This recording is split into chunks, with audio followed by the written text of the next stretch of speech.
ونستعينه ونستغفره ونعوذ بالله من شرور أنفسنا ومن سيئات أعمالنا من يهده الله فلا مضل له ومن يضلل فلا هادي له أشهد أن لا إله إلا الله وأشهد أن محمدا عبده ورسوله ولا نبي بعده اللهم صل على سيدنا محمد وعلى آله وأصحابه أجمعين.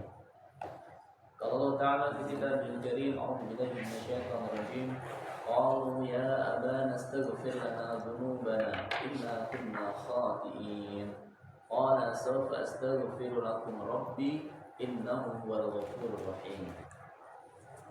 Bapak yang dirahmati Allah Ta'ala, alhamdulillah sore hari ini Allah mempertemukan kita dan kita layak untuk bersyukur karena masih diberi peluang dan kita bisa mengambil peluang untuk menghadiri majelis Quran, majelis ilmu, majelis zikir, dan mudah-mudahan majelis ini bisa membawa manfaat, membawa barokah, membawa perubahan yang banyak atas diri kita, keluarga kita.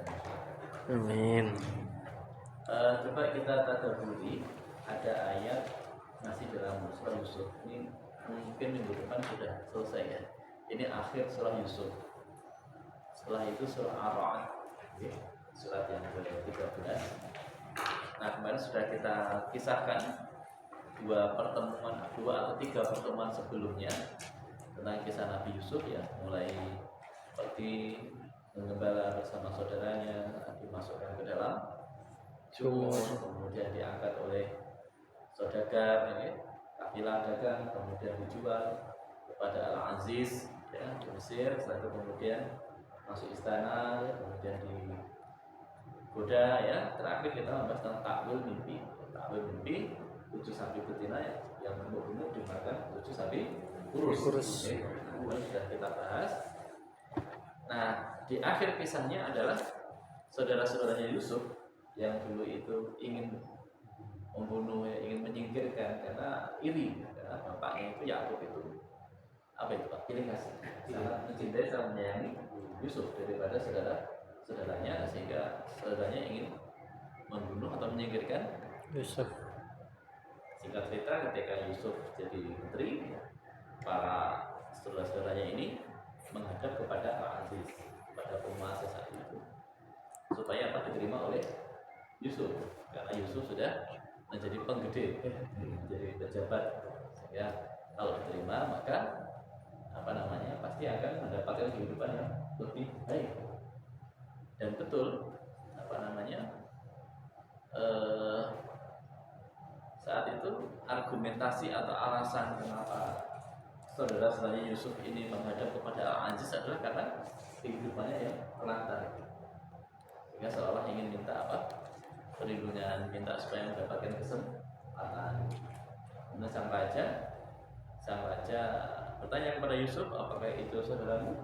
Ya betul, mereka saudara saya. Nah, kita bahas ayat 97, ayat 98. Itu kan masih soal Yusuf ya. Tadi yang kita baca tadi kan 81 ya. Nah, sekarang coba kita lompat ayat 97, ayat 98. Nah, itu kan Yakub itu dalam kondisi buta ya. Buta. Kemudian saudara-saudaranya dapat kabar gembira bahwa sudah bisa diterima oleh Yusuf. Nah, ini kisah menggambarkan tentang Yakub ya buta dan bagaimana doanya. Nah, ini singkat cerita di ayat 97 itu siapa itu?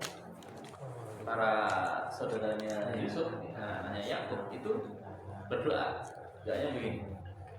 Qalu ya abana astaghfir lana dzunubana inna kunna khati'in.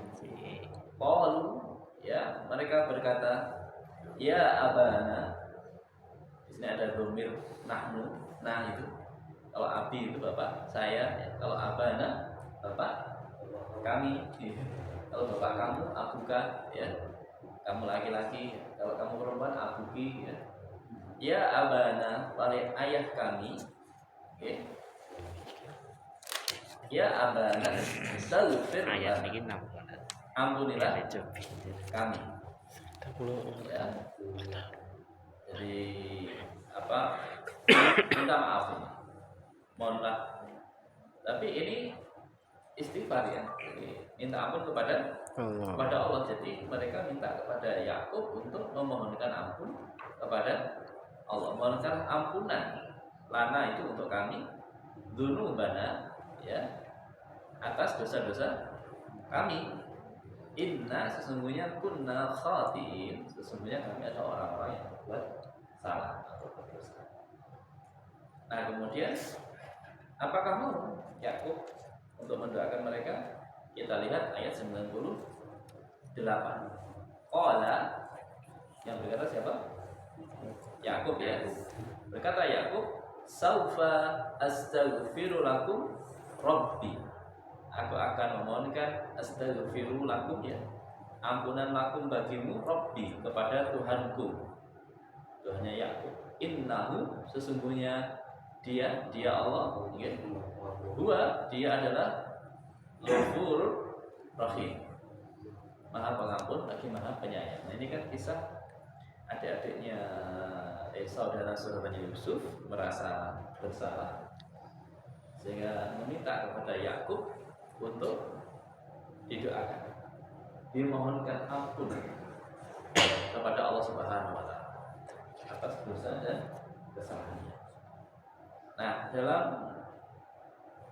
hadis yang lain ya, ini coba kita bahas ini ayat 97, ayat 98 dari surah Yusuf ini itu kita jelaskan dengan pendekatan hadis. Ada hadis dari Abu Hurairah. Ada 3 doa yang mustajab. Doa yang tidak mungkin tidak dikabulkan. Ada 3 kondisi kata Rasulullah menurut hadis dari Abu Hurairah. Yang pertama adalah doa orang yang terzalimi. Itu doanya mungkin. Yang kedua doa orang yang sedang safar atau bepergian. Yang ketiga orang tua kepada anak-anaknya. Jadi di media sosial sedang ramai itu kisahnya Rian dengan Haji Haryanto. Oh iya. Itu menarik. PO Haryanto. Yang pemilik PO Haryanto itu ya. Nah, ini dari ayat 97 ayat 98 ini sebenarnya ada spirit kita sebagai orang tua itu ternyata memiliki peluang kesempatan doa yang sangat makbul, terutama kepada anak-anak kita. Gitu, Pak. Jadi kita bisa belajar sehari ini bagaimana Yakub yang punya anak yang sebegitu nakalnya. Masya Allah, nakalnya itu sampai ingin menyingkirkan Yusuf, putra kesayangannya Yakub. Itu saja masih diberi oleh Yakub, bahkan masih berkenan untuk memohonkan ampunan putra-putra yang nakal ini kepada Allah Subhanahu wa taala. Ini kisah sebelum Rasulullah hadir. Tetapi kemudian Rasulullah juga memiliki pandangan yang sama atas apa yang dilakukan oleh Yakub ini. Jadi Rasulullah SAW bersabda menurut dari Abu Hurairah tadi, ternyata ada doa yang makbul. Orang yang dizalimi, orang yang sedang safar bepergian, yang ketiga orang tua yang berdoa untuk keluarganya, anak-anak. Nah, maka ini tema-tema keluarga ayat 97 ayat 98 ini, maka kita perlu untuk menyebut nama anak-anak kita dalam setiap doa. Insya Allah itu makbul. Jadi kalau di tradisi pesantren ya, kami ketemu dengan teman-teman itu kemudian ya saling ngobrol ya, kalau hari ini dianggap sukses itu kata teman-teman ya ini karena doanya mbah-mbah kita dulu, karena ini apa riyadhnya mbah-mbah dulu. Kalau orang Jawa apa tirakate mbah Rumiyin karena begitu. Jadi ya mungkin mbah kita dulu direwangi mungkin puasa yang mulai setiap malam tahajud puasa, doanya kadang-kadang berikanlah kesehatan kepada anak cucu kami, anak dan keturunan kami, waja'alna lil muttaqina imama. Ya kadang-kadang boleh jadi kita itu mungkin perjuangannya tidak terlalu payah, tapi kok berhasil mungkin karena doa dari bapak-bapak kita dulu, mbah kita dulu. Maka kita perlu mentradisikan hal yang sama.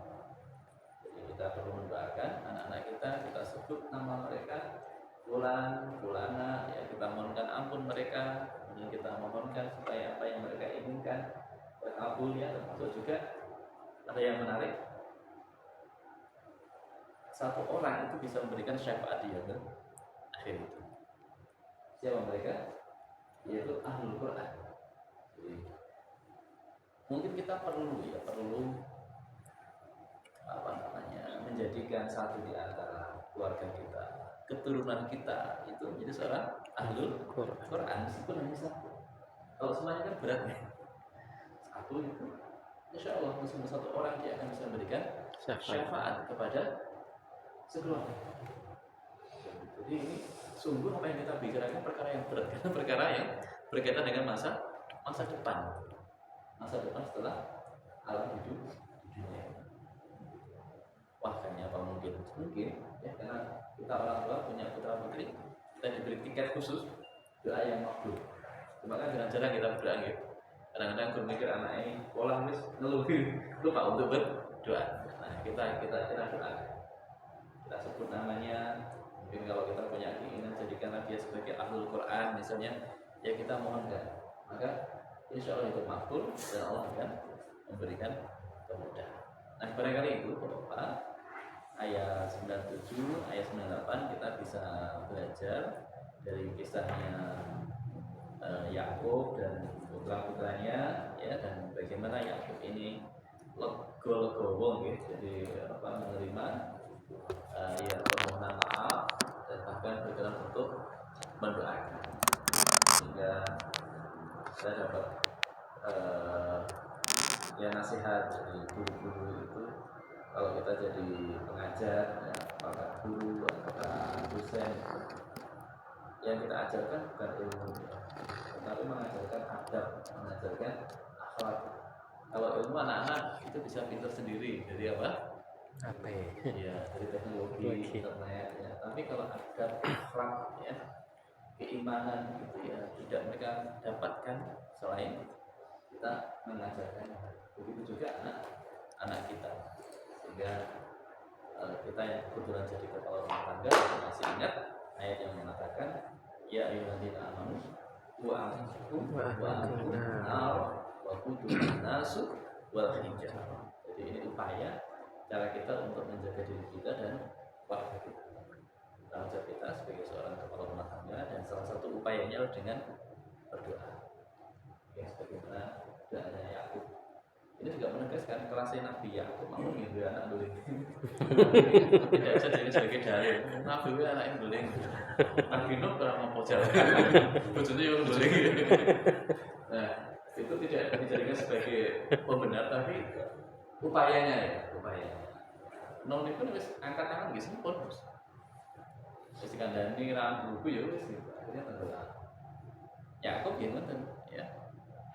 Yang bisa dilakukan dengan berdoa apa? Dan biasa ya. Karena itu biasa. Tinggal nanti kita bagaimana upaya-upaya orang yang mulia itu menolong. Sehingga kita mengamalkan ayat dalam surah Al-Fatihah. Ihdinas siratal mustaqim. Ya Allah, Tuhanku pengen dalam sing padang, dalam sing lurus tinggal nangani bocah-bocah. Nah, maka kata Allah, siratal ladzina an'amta alaihim, lihatlah itu jalan orang-orang yang telah aku anugerahi nikmat. Siapa mereka? Yaitu para nabi, para rasul, para solihin ya. Kita lihat, oh para nabi itu anggini pun juga entah putra putri seperti itu ya. Jadi harus sabar ya. Maka hadisnya kan idza mata pun adam ikut amalku ila min salasin sedangkan min jariyatin aw ilmin yantafa'u bih aw walidin salihin. Ya adalah kenapa walidin salihin ya lima itu di terakhir. Jika anak sudah Adam itu meninggal terputus amalnya kecuali tiga perkara. Yang pertama sedekah jariyah, yang kedua ilmu yang bermanfaat, yang ketiga nanti Mas Dadang nanya, itu kenapa Ustaz? Kalau anaknya Nabi kembali-beling. Nah itu saya jawab pakai di sini. Jadi Kalau yang pertama apa? Sedekah jariah itu amalnya paling gampang Pak. Taruh di depan. Senyum itu sedekah betul. Sedekah. Kebangetan ya. Kon aslinya betul. Keseluruhan modal ya. Tak kena pajak gitu. Yang kedua, ilmu ya.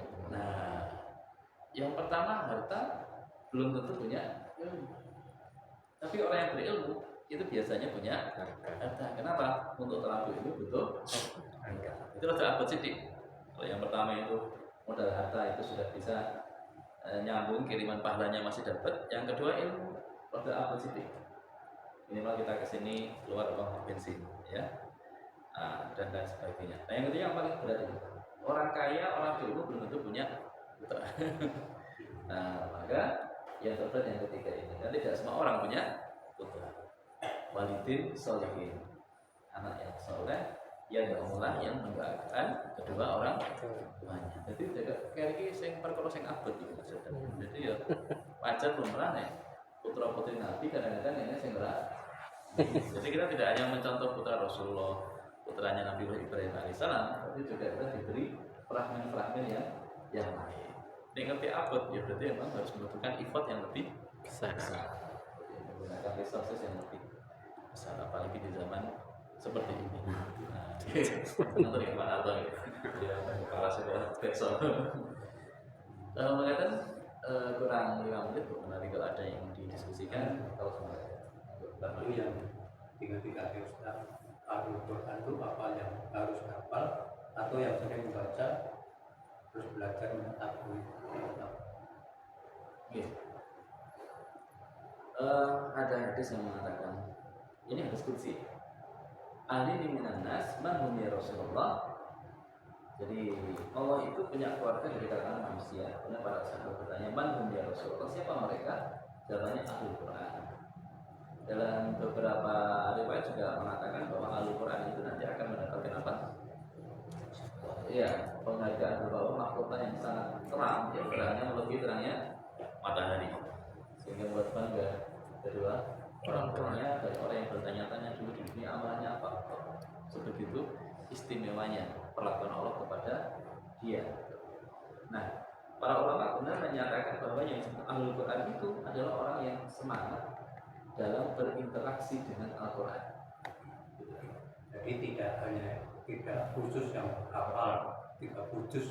Ya, kita sering belajar, sering membaca buku, sering tilawah bersama-sama. Itu kan pokoknya yang aktif belajar Al-Quran.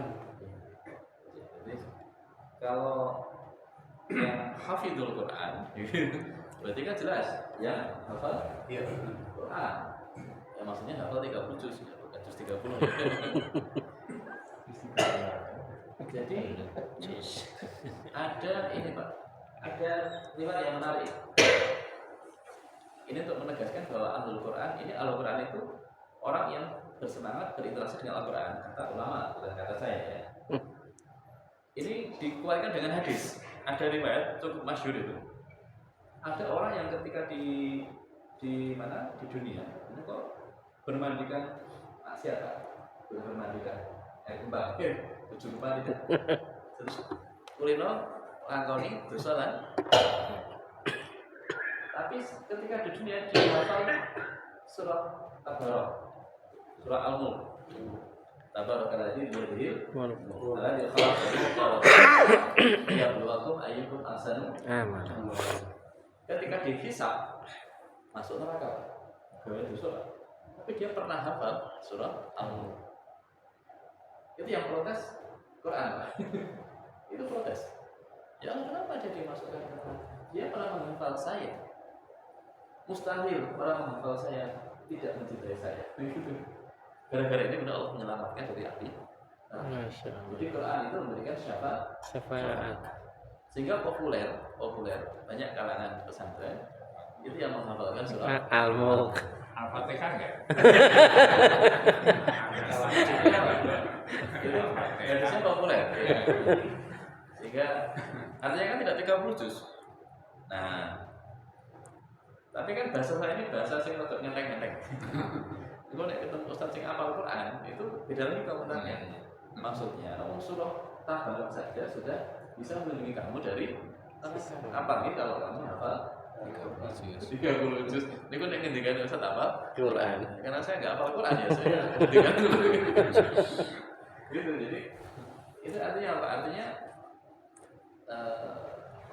membaca, menghafalkan itu kadang-kadang memang bersulit. Kadang-kadang kita kalau jujur itu kan kadang-kadang senang. Kok saya suka ya ini ya? Kayak saya kok suka menghafalkan bagian ini diulang-ulang. Ada rasa cinta, tresno. Jadi yang bilani kita justru malah Al-Quran. Oke Bapak kalau menghafalkan 30 juz itu berat, kita harus mau. 30. Ini mungkin cara saya dina Ali nggih bisa dan mulai. Terus apa ngatamke mama jadi ngapal iki wong sepuh. Ngapal ki rada angel nggih, gampang nyantol gampang. Wilacah. Nah ini saya ngatamke mawon. Baca dulu 3 kali ya. Ratam. Mau Pak Islam itu innallaha sungguhnya Allah itu menghendaki apa? Mudah. Iya kemudahan. Jadi iya. Maka ada kaidah di kalangan ulama yasir wala tu'asir. Beragama itu mudah. Jangan membuat sulit. Nah ini betul gampang kira gitu ya. Jadi maka setiap kita itu beda. Kemampuan kita itu berbeda. Terus kemampuan itu ya tidak sama. Sehingga kalau kemudian dibuat sama tentu ya tidak ada keadilan. Karena Allah itu masukkan kita dalam surga itu karena rahmatnya Allah. Berarti kan kondisinya berbeda. Atau begini?